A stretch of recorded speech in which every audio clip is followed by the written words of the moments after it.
నమస్కారం truth news కి స్వాగతం. హెడ్లైన్ చూద్దాం.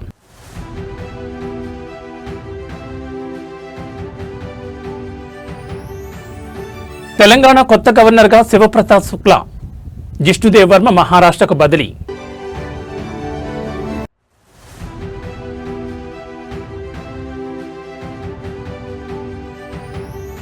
ఏపీలో జనాభా విప్లవం, ఇద్దరు లేదా అంతకంటే ఎక్కువ మంది పిల్లలుంటే 25,000 నగదు కానుక.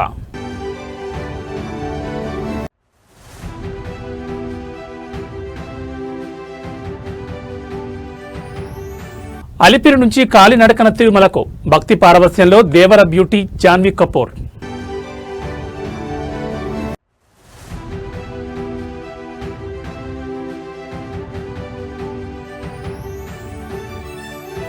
ఇంగ్లాండ్ పనిపట్టారు, ఫైనల్లోకి దూసుకెళ్లారు, ప్రతీకారం తీర్చుకున్న రోహిత్ సేన. ఇక డీటెయిల్స్ చూస్తే దేశంలోనే కీలకమైన రాజకీయ మార్పులకు కేంద్ర ప్రభుత్వం శ్రీకారం చుట్టింది. 9 రాష్ట్రాలకు గవర్నర్లను, కేంద్ర పాలిత ప్రాంతాలకు లెఫ్టినెంట్ గవర్నర్లను మారుస్తూ రాష్ట్రపతి భవన్ సంచలన నిర్ణయం తీసుకుంది. ఇందులో భాగంగా తెలంగాణ రాష్ట్రానికి నూతన గవర్నర్గా శివప్రతాప్ శుక్లా పేరును ఖరారు చేశారు. ఇప్పటి వరకు హిమాచల్ ప్రదేశ్ గవర్నర్గా బాధ్యతలు నిర్వర్తించిన శివప్రతాప్ శుక్లా ఇకపై తెలంగాణ గవర్నర్గా బాధ్యతలు చేపట్టనున్నారు. ఇంతకాలం తెలంగాణ గవర్నర్గా సేవలందించిన జిష్ణుదేవ్ వర్మ మహారాష్ట్ర గవర్నర్గా బదిలీ చేస్తూ కేంద్రం ఆదేశాలు జారీ చేసింది. కేవలం తెలంగాణ మాత్రమే కాకుండా తమిళనాడు, పశ్చిమ బెంగాల్, బీహార్ వంటి రాష్ట్రాల్లో కూడా గవర్నర్లను మారుస్తూ తీసుకున్న ఈ నిర్ణయం రాజకీయ వర్గాల్లో చర్చనీయాంశమైంది. ముఖ్యంగా ఎన్నికలు రానున్న రాష్ట్రాల్లో ఈ మార్పులు కీలక పరిణామంగా కనిపిస్తున్నాయి. ఉత్తరప్రదేశ్ చెందిన శివప్రసాద్ శుక్లా గతంలో కేంద్ర మంత్రిగా కూడా పనిచేసిన అనుభవజ్ఞులు కావడంతో తెలంగాణ రాజ్భవన్ కార్యకలాపాల్లో ఎలాంటి మార్పులు వస్తాయన్న ఉత్కంఠ ఇప్పుడు అందరిలోనూ మొదలైంది. జిష్ణుదేవ్ వర్మ మహారాష్ట్ర గవర్నర్గా బాధ్యతలు చేపట్టనుండగా కొత్త గవర్నర్ శివప్రసాద్ శుక్లా ఎప్పుడు ప్రమాణ స్వీకారం చేస్తారనే దానిపై మరికొద్ది గంటల్లో స్పష్టత రానుంది. తెలంగాణ రాజకీయాల్లో మరో సంచలన మార్పునకు రంగం సిద్ధమైందా? గత 4 ఏళ్లుగా ఎదుర్కొంటున్న న్యాయపరమైన చిక్కుల నుంచి విముక్తి పొందిన తర్వాత కల్వకుంట్ల కవిత తన తదుపరి కార్యాచరణను ప్రకటించారు. తిరుమల వెంకటేశ్వర స్వామి వారి ఆశీస్సులతో తనపై ఉన్న మరకలు తొలగిపోయాయని చెప్తూనే సరికొత్త రాజకీయ ప్రయాణానికి శ్రీకారం చుట్టారు. గత 4 ఏళ్లుగా అనుభవించిన మనోవేదన వర్ణాతీతం, కానీ చివరికి ధర్మమే గెలిచినట్టు కవిత ఎమోషనల్ అయ్యారు. సత్యం, న్యాయం తమ వైపే ఉన్నాయని మొదటి నుంచి చెప్తున్నానని, ఇప్పుడు స్వామివారి దయతో క్లీన్ చిట్ రావడంతో తన మొక్కును చెల్లించుకోవడానికి కాలినడకన తిరుమలకు వచ్చానని ఆమె స్పష్టం చేశారు. అయితే ఈ పర్యటనలో అందరినీ ఆశ్చర్యపరిచిన విషయం ఆమె చేసిన రాజకీయ ప్రకటన. కేవలం ఆధ్యాత్మిక పర్యటనగానే కాకుండా తెలంగాణ భవిష్యత్పై తన విజన్ను ఆమె బయటపెట్టారు. తెలంగాణ ప్రజల పక్షాన తెలంగాణ ఇంటి పార్టీగా పనిచేయడానికి రానున్న రోజుల్లో ఒక రాజకీయ పార్టీని ఏర్పాటు చేయబోతున్నాం. ఈ ఒక్క మాట ఇప్పుడు 2 రాష్ట్ర రాజకీయాల్లో పెను సంచలనంగా మారింది. ఇప్పటికే తెలంగాణ జాగృతి అధ్యక్షురాలుగా సాంస్కృతిక రంగంలో తన ముద్ర వేసిన కవిత ఇప్పుడు నేరుగా కొత్త పార్టీ వైపు అడుగులు వేయడం వెనుక ఉన్న వ్యూహం ఏంటి? తెలంగాణ అస్తిత్వం కోసం ప్రజల గొంతుగా మారడమే లక్ష్యంగా ఈ ఇంటి పార్టీ ఉండబోతోందని ఆమె హింటించారు. పాత కేసుల నుంచి విముక్తి లభించడంతో ఇక పూర్తి స్థాయిలో ప్రజాక్షేత్రంలోకి వెళ్లాలని ఆమె నిర్ణయించుకున్నట్లు కనిపిస్తోంది. మరి కవిత ఏర్పాటు చేయబోయే ఈ కొత్త పార్టీ స్వరూపం ఎలా ఉండబోతోంది? పార్టీ పేరేమిటి? ఇది తెలంగాణ రాజకీయాల్లో ఎలాంటి సమీకరణలను మార్చిపోతోంది?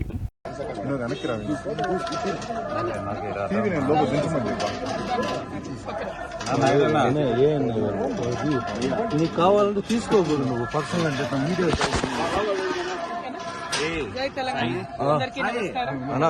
నాకు రావట్లేదు. నేను గత 4 సంవత్సరాలుగా పడుతున్నటువంటి మనోవేదన ఆ స్వామివారి దయ వల్ల మరి కంప్లీట్ గా నేను ఏదైతే చెప్తూ వచ్చాను, సత్యం నా వైపు ఉంది, న్యాయం నా వైపు ఉంది, భగవంతుడు నా వైపు ఉన్నాడని చెప్తూ వచ్చాను.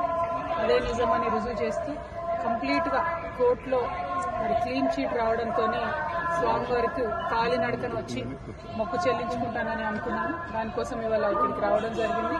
నిన్న కాలినడకన కొండకెక్కి ఈరోజు పొద్దున్నే స్వామివారి దర్శనం చేసుకోవడం జరిగింది. మరి అదేవిధంగా రాబోయే రోజులలో తెలంగాణ రాష్ట్రంలో తెలంగాణ ప్రజల పక్షాన తెలంగాణ ఇంటి పార్టీగా పనిచేయడానికి ఫ్యూచర్లో పొలిటికల్ పార్టీని కూడా పెట్టబోతా ఉన్నాను. కాబట్టి దానికి కూడా ఖచ్చితంగా స్వామివారి ఆశీస్సులు ఉంటాయి, దయ ఉండాలని చెప్పి కోరుకొని మరి వాళ్ళు దర్శనం చేసుకోవడం జరిగింది. నేను ఎప్పుడు తిరుమలకు వచ్చినా ఒకటే కోరుకుంటాను, తెలంగాణ రాష్ట్రం బాగుండాలి, తెలంగాణ ప్రజలు బాగుండాలి, ఆంధ్ర రాష్ట్రం బాగుండాలి, ఆంధ్ర ప్రజలు బాగుండాలి. రాష్ట్రాలుగా మనం విడిపోయినా కూడా ప్రజలుగా కలిసి ఉండాలి, ప్రజలందరూ బాగుండాలని మనస్ఫూర్తిగా కోరుకుంటాను. అదే జరగాలని చెప్పి మళ్ళీ ఒకసారి భగవంతుని కోరుకుంటూ థ్యాంక్ యూ. జై తెలంగాణ, జై Andhra. The whole country has witnessed how I was in the last 4 years targeted politically, my image being tarnished, my name being dragged into unnecessary things. I've always said I am on the side of the truth, and I've always said I have divine blessings, and it has come true today after I've been honorably discharged from the Delhi liquor policy case. I have come to seek the blessings of Lord Balaji. I have climbed up all the 7 hills to reach him. I truly believe that when you are on the side of Satya and Dharma, God will definitely protect you. And soon, in a couple of months, I am also going to float a political party in Telangana. I am hoping Lord Balaji will bless me to serve the people of Telangana in a better manner.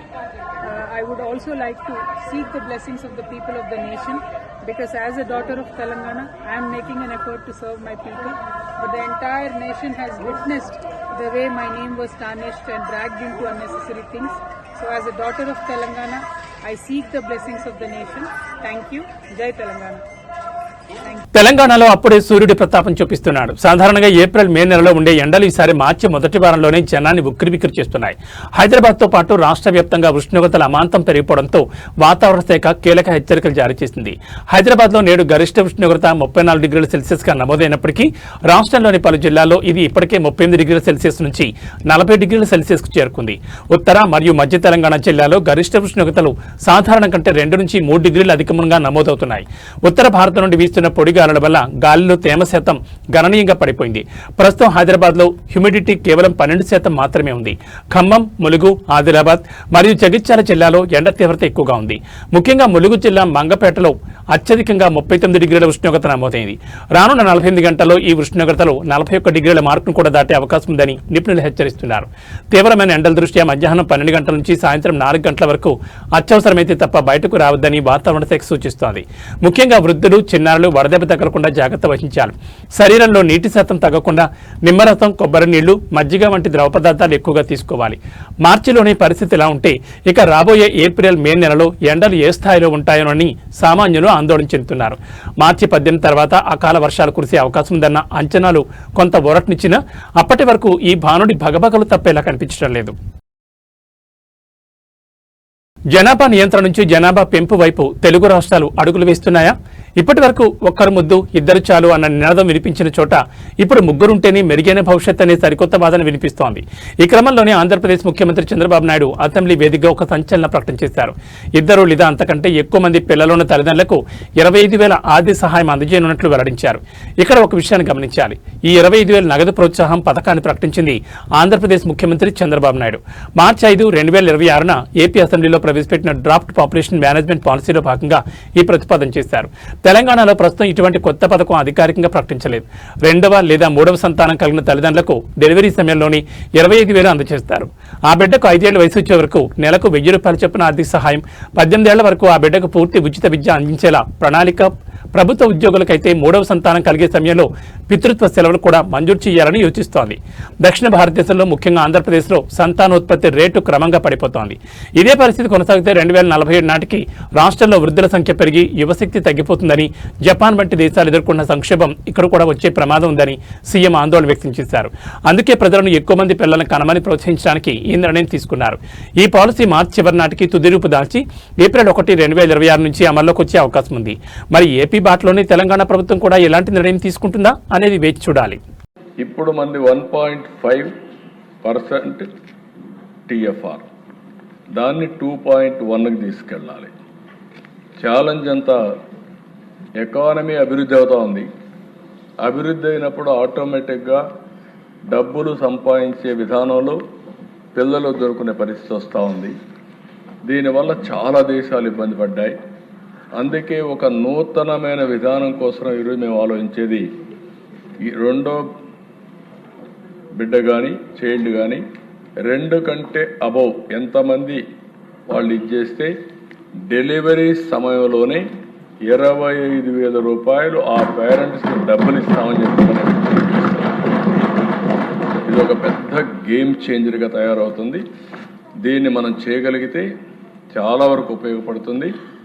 ఇంకొక పక్కన ఇది కాకుండా మీరందరూ ఆలోచించినప్పుడు ఎవరైతే గవర్నమెంట్లో పనిచేసే వాళ్ళందరికీ భార్య భర్త ఈక్వల్ పేరెంటింగ్ అది చేయాలనుకున్నప్పుడు మగవాళ్ళకు కూడా రెండో బిడ్డ అయితే 1 నెల అదనంగా పేరెంటింగ్ కోసం లీవ్ గ్రాంట్ చేస్తాం.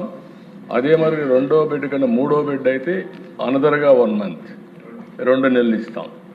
అంటే 1 ఇయర్ ఉండేది 1 మంత్ ఎక్కువగా ఇచ్చి దీనికి ప్రోత్సహిస్తామని చెప్పి కూడా నేను మీకు తెలియజేస్తున్నా. ఇది ఓవరాల్గా మీరు ఆంధ్రప్రదేశ్ రాజకీయాల్లో ఊహించని పరిణామం చోటు చేసుకుంది. టీడీపీ ఎమ్మెల్యే కొలిక్పూడి శ్రీనివాసరావు తన సొంత ప్రభుత్వంపైనే కాకుండా గత ప్రభుత్వంపై కూడా సంచలన వ్యాఖ్యలు చేశారు.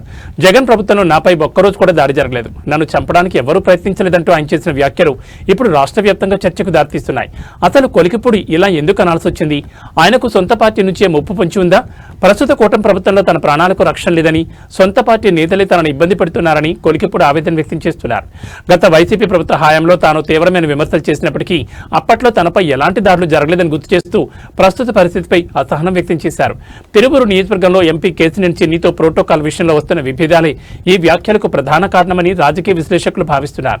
కొలిక్పూడి వ్యాఖ్యలు టీడీపీ అధిష్టానానికి పెద్ద తలనొప్పిగా మారాయి. ఇప్పటికే పార్టీ రాష్ట్ర అధ్యక్షుడు పల్లా శ్రీనివాసరావు కొలిక్పూడిపై చర్యలు తీసుకునే అవకాశం ఉందని హెచ్చరించారు. అయితే నన్ను చంపడానికి పార్టీలోని కుట్రలు జరుగుతున్నాయని ఎమ్మెల్యే నేరుగా ఆరోపించడం కూటమి సర్కార్లో కలకలం రేపుతోంది. జగన్ ప్రభుత్వంలో క్షేమంగా ఉన్నానని చెప్పడం ద్వారా ఆయన తన అసంతృప్తిని పతాక స్థాయికి తీసుకెళ్లారు. మరి కొలిక్పూడి వ్యాఖ్యలపై టీడీపీ హైకమాండ్ ఎలా స్పందిస్తుంది? ఆయన అన్నట్టుగానే నిజంగానే ఆయనకు ప్రాణాలకు హాని ఉందా, లేక ఇది కేవలం రాజకీయ పైచేసి కోసం చేస్తున్న విమర్శల? వేచి చూడాలి. నా మీద కేసులు పెట్టారు. జగన్మోహన్ రెడ్డి గారి ప్రభుత్వం నా మీద ఎన్నో కేసులు పెట్టారు, అరెస్టు చేశారు, చాలా కేసుల్లో నోటీసు ఇచ్చి వదిలేశారు.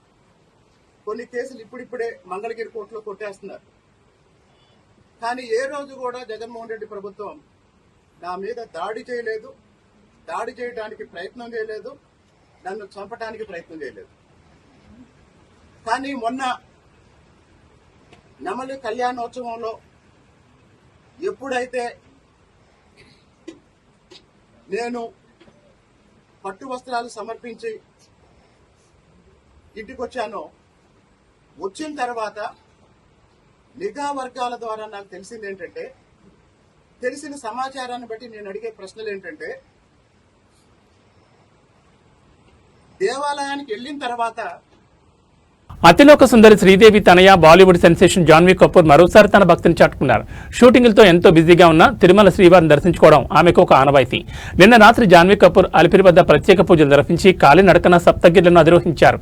దీనికి సంబంధించిన విజువల్స్ ఇప్పుడు సోషల్ మీడియాలో వైరల్ అవుతున్నాయి. సంప్రదాయబద్ధంగా పసుపు రంగు దుస్తుల్లో మెరిసిపోయిన జాన్వీ అలిపిరి పాదాల మండపం వద్ద మోకాళ్లపై కూర్చుని భక్తి శ్రద్ధలతో కొబ్బరికాయ కొట్టి తన యాత్రను ప్రారంభించారు. లగ్జరీ కార్లు, విమానాల్లో తిరిగే సెలబ్రిటీ అయినప్పటికీ సామాన్య భక్తురాల్లా కాలినడకనే కొండ ఎక్కడంపై అభిమానులు ప్రశంసలు కురిపిస్తున్నారు. ఇటీవల విడుదలైన తన సినిమాల విజయం లేదా రాబోయే ప్రాజెక్టుల కోసం ఆమె ఈ మొక్కు తీర్చుకున్నట్టు తెలుస్తోంది. జాన్వీ కపూర్ కు తిరుమల అంటే కేవలం ఒక క్షేత్రం మాత్రమే కాదు, అది ఆమె తల్లి శ్రీదేవికి అత్యంత ఇష్టమైన ప్రదేశం. తల్లి మరణం తర్వాత ప్రతి పుట్టినరోజున లేదా ప్రతి ముఖ్యమైన సందర్భంలోనూ జాన్వీ తిరుమలకు రావడం చూస్తూనే ఉన్నాం. తిరుమల కొండపై నాకు ప్రశాంతత లభిస్తుంది, నా తల్లి జ్ఞాపకాలు ఇక్కడ సజీవంగా ఉన్నట్లు అనిపిస్తుందని గతంలో ఆమె పలుమార్లు పేర్కొన్నారు. ప్రస్తుతం ఎన్టీఆర్ సరసన దేవర వంటి భారీ ప్రాజెక్టులతో బిజీగా ఉన్న జాన్వీ ఈ యాత్ర ద్వారా ఆధ్యాత్మిక శక్తిని పొందే ప్రయత్నం చేస్తున్నారు. నేడు ఉదయం విరామ సమయంలో జాన్వీ కపూర్ శ్రీవారిని దర్శించుకున్నారు.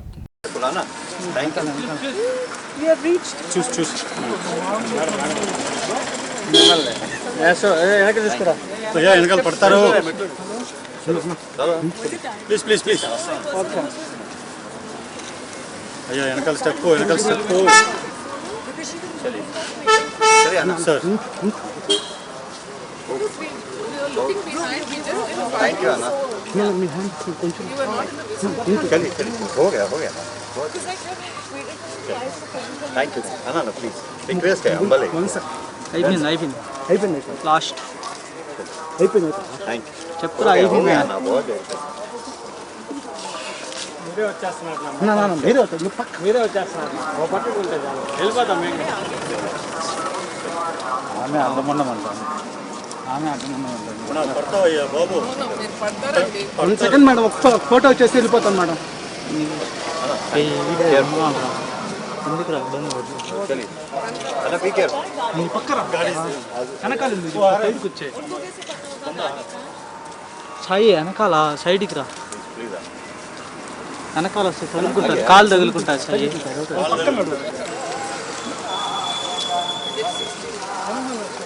It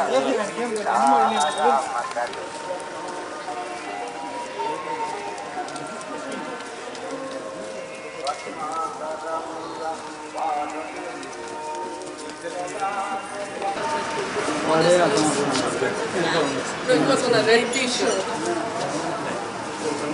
And is it a 350 steps? Same road.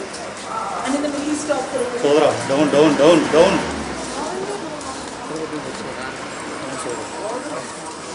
Krishna, okay hi అమర ప్రపంచవ్యాప్తంగా యుద్ధ జ్వాలలు ఎగిసిపడుతున్న వేళ భారత ఇంధన భద్రత విషయంలో ఒక కీలక మలుపు తిరిగింది. పశ్చిమాసియాలో భీకర యుద్ధం కారణంగా చమురు రవాణా స్తంభించిపోతుందన్న ఆందోళన మధ్య అమెరికా భారత్కు ఒక భారీ మినహాయింపునిచ్చింది. రష్యా నుంచి చమురు కొనుగోలు చేసేందుకు భారత్పై ఎలాంటి ఆంక్షలు ఉండవని అమెరికా స్పష్టం చేసింది. యుఎస్ ట్రెజరీ కార్యదర్శి స్కౌట్ బెసెంట్ ఎక్స్ వేదికగా ఈ సంచలన విషయాన్ని వెల్లడించారు. రష్యా చమురు దిగుమతులపై భారత్కు మినహాయింపు ఇస్తున్నట్లు ఆయన ప్రకటించారు. ప్రస్తుతం ఇజ్రాయెల్, ఇరాన్ ఉద్రిక్తతల వల్ల రెడ్ సీ మార్గంలో చమురు రవాణాకు తీవ్ర ఆటంకాలు ఏర్పడ్డాయి. ఈ నేపథ్యంలో ప్రపంచ మార్కెట్లో చమురు ధరలు ఆకాశాన్ని తాకకుండా ఉండాలంటే భారత్ వంటి పెద్ద దేశాలకు రష్యా చమురు అందరం తప్పనిసరని అమెరికా గుర్తించింది. యుద్ధం మొదలైనప్పటి నుంచి పశ్చిమ దేశాల ఒత్తిడి ఉన్నప్పటికీ భారత్ తన జాతీయ ప్రయోజనాలకే పెద్దపీట వేసింది. రష్యా నుంచి తక్కువ ధరకు చమురును కొనుగోలు చేయడం ద్వారా విదేశీయంగా పెట్రోల్, డీజిల్ ధరలు పెరగకుండా నియంత్రించగలిగింది. భారత్ తన అవసరాల కోసం రష్యా చమురును కొనడం వల్ల ప్రపంచ మార్కెట్లో డిమాండ్ తగ్గి ఇతర దేశాలకు కూడా మేలు జరుగుతుందని గతంలోని భారత విదేశాంగ శాఖ స్పష్టం చేసింది. ఇప్పుడు అదే వాదనను అమెరికా కూడా అంగీకరించడం విశేషం. ఈ మినహాయింపు వల్ల భారత్కు రష్యా నుంచి నిరంతరాయంగా క్రూడ్ ఆయిల్ సరఫరా అవుతుంది. దీనివల్ల అంతర్జాతీయంగా చమురు ధరలు పెరిగినా భారత్లో పెట్రోల్ ధరలు స్థిరంగా ఉండే అవకాశం ఉంది. దేశీయ ద్రవ్యోల్బణం అదుపులో ఉంటుంది. రవాణా ఖర్చులు పెరగకుండా సామాన్యుడిపై భారం తగ్గుతుంది. పశ్చిమాసియాలో యుద్ధం తీవ్రమవుతున్నా అమెరికా ఇచ్చిన ఈ మినహాయింపు భారత్కు ఒక పెద్ద దౌత్య విజయమని చెప్పొచ్చు. మరి ఈ నిర్ణయం రష్యా భారత్ సంబంధాలను ఇంకా ఏ స్థాయికి తీసుకెళ్తుందో చూడాలి. మరి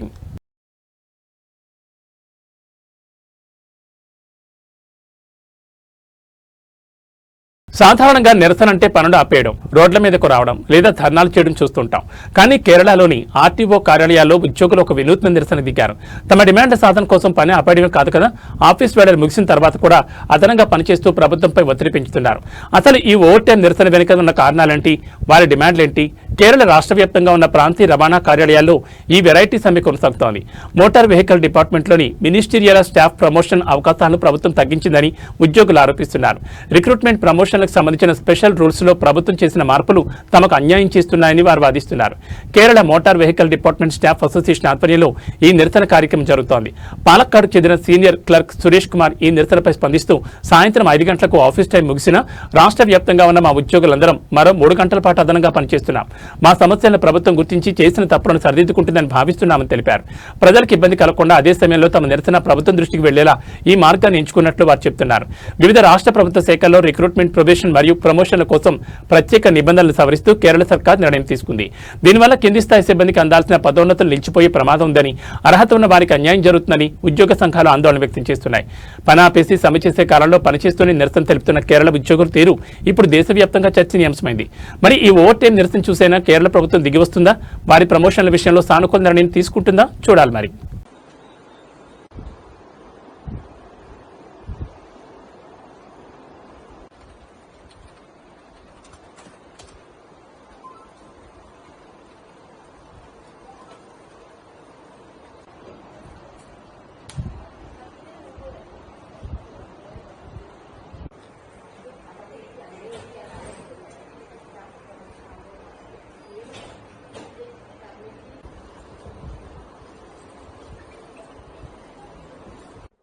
Why are you protesting by extra working time?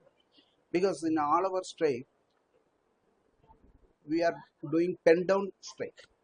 Actually, it is against the interest of public as well as the interest of government, and not doing work is not a good thing for the society as well as the public as well as the government, right? So we are doing our additional hours after 5 p.m. We are doing 3 more hours on this particular day all over the state. So this will be noticed by all, and our grievances should know to all the people, all the public and the government. We think government will take appropriate corrective measures to redress our issues. It is the statewide protest by Kerala Motor Vehicle Department. దేశాభివృద్ధికి వెన్నెముక్క ఉన్న వ్యవసాయ రంగం మరియు గ్రామీణ ఆర్థిక వ్యవస్థను మరింత బలోపేతం చేసే దిశగా కేంద్ర ప్రభుత్వం అడుగులు వేస్తోంది. కేంద్ర బడ్జెట్ 2026-27లో కేటాయించిన నిధులను క్షేత్రస్థాయిలో ఎలా అమలు చేయాలి అన్న అంశంపై నేడు నిర్వహించనున్న కీలకమైన వెబినార్ను ఉద్దేశించి ప్రధాని నరేంద్ర మోడీ ప్రసంగించనున్నారు. వ్యవసాయం మరియు గ్రామీణ పరివర్తన అనే థీమ్తో ఈ వీడియో కాన్ఫరెన్స్ జరగనుంది. బడ్జెట్లో ప్రకటించిన పథకాలు కాగితాలకే పరిమితం కాకుండా గడువులోగా ప్రజలకు ఎలా చేరాలనే దానిపై ప్రధాని దిశానిర్దేశం చేయనున్నారు. ఈ వెబినార్లో కేంద్ర మంత్రులు, రాష్ట్ర ప్రభుత్వాల ప్రతినిధులు, వ్యవసాయ శాస్త్రవేత్తలు, వివిధ రైతు సంఘాల నాయకులు మరియు బ్యాంకింగ్ రంగ నిపుణులు పాల్గొంటున్నారు. వ్యవసాయంలో డ్రోన్ల వినియోగం, డిజిటల్ అగ్రికల్చర్ మిషన్ మరియు ఎరువుల వినియోగంపై శాస్త్రీయ దృక్పథాన్ని పెంపొందించడం ఈ సెషన్ ప్రధాన అజెండా. గత కొన్నేళ్లుగా కేంద్ర ప్రభుత్వం బడ్జెట్ తర్వాత ఇటువంటి వెబినార్లను నిర్వహించడం ఒక ఆనవాయితీగా మార్చుకుంది. దీనివల్ల ప్రభుత్వానికి మరియు వాటాదారులకు మధ్య సమన్వయం పెరుగుతుందని భావిస్తున్నారు. ముఖ్యంగా పప్పు ధాన్యాల ఉత్పత్తిలో స్వయం సమృద్ధి, నూనె గింజల సాగు పెంపుదల మరియు గ్రామీణ ప్రాంతాల్లో మౌలిక సదుపాయాల కల్పనకు ఈ ఏడాది బడ్జెట్ పెద్దపీట వేస్తారు. ఈ ప్రసంగంలో ప్రధానంగా నేచురల్ ఫార్మింగ్ మరియు చిన్న రైతుల ఆదాయాన్ని పెంచే మార్గాలపై తన విజన్ పంచుకోనున్నారు. అలాగే గ్రామీణ పర్యాటకం మరియు గ్రామీణ స్టార్టప్స్ ద్వారా ఉపాధి అవకాశాలను ఎలా మెరుగుపరచుకోవచ్చు అనే దానిపై కూడా కీలక ప్రకటనలు చేసే అవకాశం ఉంది. आदरणीय प्रधानमंत्री जी, आदरणीय मंत्री कृषि एवं किसान कल्याण और ग्रामीण विकास, आदरणीय मंत्री मत्स्य पालन, पशुपालन और डेयरी, आदरणीय राज्य मंत्रीगण, एग्रीकल्चर एंड रूरल ट्रांसफॉर्मेशन विषय पर आयोजित वेबिनार में आदरणीय प्रधानमंत्री जी का हार्दिक स्वागत है। सर, इस वेबिनार में सभी स्टेक होल्डर्स, किसान, पशुपालक, मत्स्य पालक, स्वयं सहायता समूह की दीदियां, experts, scientist, processors, traders, startups, industry, institutions और कोऑपरेटिव्स के प्रतिनिधि जुड़े हैं। साथ ही साथ केंद्र और राज्यों के अधिकारीगण भी साथ में जुड़े हैं। सर, मैं आप सभी का भी स्वागत करता हूं। सर, भारत सरकार ने कृषि और संबद्ध क्षेत्र के विकास और संवर्धन को सर्वोच्च प्राथमिकता दी है और हमारे किसान, पशुपालक, मत्स्य पालक भाई बहनों का कल्याण सभी नीतिगत निर्णयों के केंद्र में रहा है। Kollywood super star TVK party అధినేత విజయ్ వ్యక్తిగత జీవితం ఇప్పుడు దేశవ్యాప్తంగా హాట్ టాపిక్ గా మారింది. గత కొద్ది రోజులుగా తన భార్య సంగీత్తో విడాకుల వ్యవహారం కోర్టు మెట్లెక్కిన తరుణంలో విజయ్ తీసుకున్న ఒక నిర్ణయం అందరినీ ఆశ్చర్యపరిచింది. నిన్న రాత్రి చెన్నైలో జరిగిన ఒక హై ప్రొఫైల్ వెడ్డింగ్ రిసెప్షన్ లో విజయ్ నటి త్రిషా కృష్ణన్తో కలిసి జంటగా హాజరయ్యారు. ఈ విజువల్స్ ఇప్పుడు సోషల్ మీడియాలో సెన్సేషన్ క్రియేట్ చేస్తున్నాయి. నిర్మాత కల్పాతి ఎస్ సురేష్ తనయుడి రిసెప్షన్ కు విజయ్, త్రిష ఇద్దరు ఒకే రంగు సాంప్రదాయ దుస్తుల్లో మెరిచిపోయారు. విజయ్ సిల్క్ షర్ట్ పంచెలు రాగా త్రిష మ్యాచింగ్ శారీలో కనిపించారు. ఇద్దరు ఒకే కారులో వేదిక వద్దకు రావడం, కలిసి స్టేజ్ పైకి వెళ్లడం, దంపతులను ఆశీర్వదించడం విశేషం. భార్య సంగీత వేసిన విడాకుల పిటిషన్లో ఒక నటితో వివాహేతర సంబంధం అనే ఆరోపణలు వచ్చినా కేవలం వారం రోజుల వ్యవహారంలోనే విజయ్ ఇలా బహిరంగ త్రిషతో కనిపించడం బోల్డ్ మూవ్ అని విశ్లేషకులు భావిస్తున్నారు. రాబోయే 2026 తమిళనాడు అసెంబ్లీ ఎన్నికల్లో పోటీ చేయబోతున్న విజయ్ తన ఇమేజ్ విషయంలో ఇంత రిస్క్ ఎందుకు తీసుకుంటున్నారనేది ఇప్పుడు $1 మిలియన్ ప్రశ్న. ఇది రూమర్లను నిజం చేయడమా, లేక మేము కేవలం స్నేహితులమే అని లోకానికి ధైర్యంగా చెప్పడమా అనే చర్చ నడుస్తోంది. మరోవైపు విజయ్ కుమారుడు జేసన్ సంజయ్ తన తండ్రిని ఇన్స్టాగ్రామ్ లో అన్ఫాలో చేయడం కూడా ఈ వివాదానికి మరింత ఆజ్యం పోసింది. సినీ కెరీర్ పరంగా లియో చిత్రంతో అలరించిన ఈ జంట ఇప్పుడు నిజ జీవితంలోనూ జంటగా మారబోతున్నారా అనే సందేహాలకు ఈ పర్యటన బలాన్ని చేకూర్చింది. సంగీత కోరినట్లుగా విజయ్ 250 కోట్ల భరణమిచ్చి ఈ వివాదాన్ని ముగిస్తారా, లేక కోర్టు విచారణలో మరిన్ని నిజాలు బయటకు వస్తాయా వేచి చూడాలి.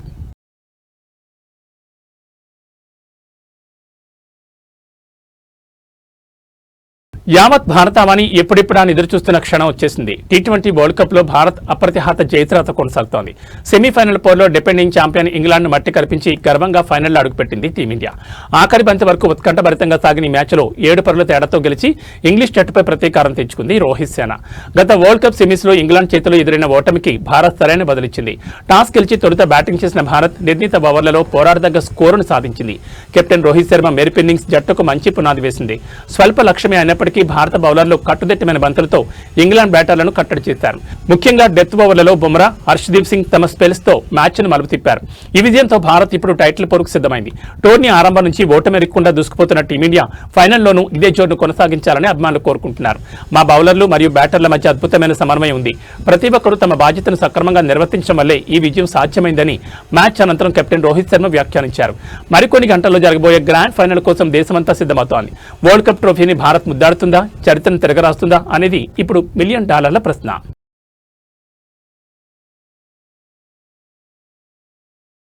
న్యూస్ ముగించే ముందు హెడ్లైన్స్ మరోసారి.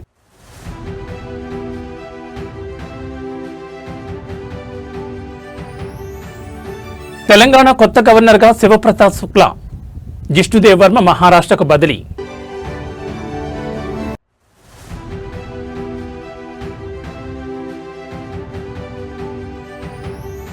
ఏపీలో జనాభా విప్లవం, 2 లేదా అంతకంటే ఎక్కువ మంది పిల్లలుంటే 25,000 నగదు కానుక.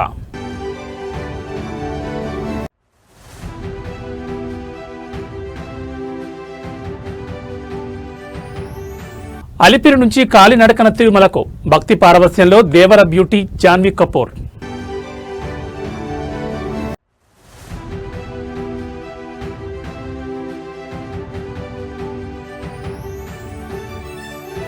ఇంగ్లాండ్ పనిపట్టారు, ఫైనల్లోకి దూసుకెళ్లారు, ప్రతీకారం తీర్చుకున్న రోహిత్ సేన. ఏబీ బులెటిన్ విశేషాలు. నమస్కారం.